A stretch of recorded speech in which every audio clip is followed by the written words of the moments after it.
89 persuna mill-Gwardja tal-Kosta u l-Qawwa Navali Libjana ingħataw taħriġ bħala parti minn operazzjoni Ewropea bl-isem EUNAVFOR Med Operation Sophia.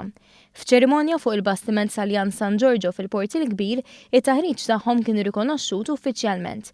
Dan fil-preżenza tal-Prim Ministru Malti Joseph Muscat u rappreżentant għoli għall-affarijiet barranin tal-Kummissjoni Ewropea Federica Mogherini.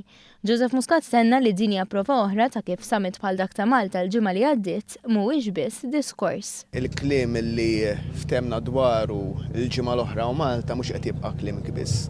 Imma bil-fatti qed isir it-taħriġ, bil-fatti qed ngħinu lill-Libja sabiex tieħu rajja f'idejha biex Libja biktana Libjani m'għandhom bżonn minnik m'għandhomx jagħmlu, għandhom bżonn imsieħba li jgħinuhom. Il-Prim Ministru nnota kif dawk li nataw it-taħriġ huma l-persuni li jridu jgħinu u jsalvaw in-nies. Fil-fatt, it-taħriġ kien jikkonsisti f'diversi kompetenzi, fosthom dwar id-tbaħħir, id-drittijiet tal-bniedem u l-liġi internazzjonali. Fil-waqt li dan huwa prova ta' kif il-kliem qed idur fatti, wieħed irid jara r-riżultati fi żmien li ġej. Dan huwa veru bidu ta' era ġdida, imma issa rridu naraw il-provi meta issa tibda iktar jgħaddi żmien biex naraw kemm ħajibqa' sostenibbli dan kollu żgur imma dan huwa l-iktar effort sostanzjali l qatt sar f'dan l-aħħar żminijiet.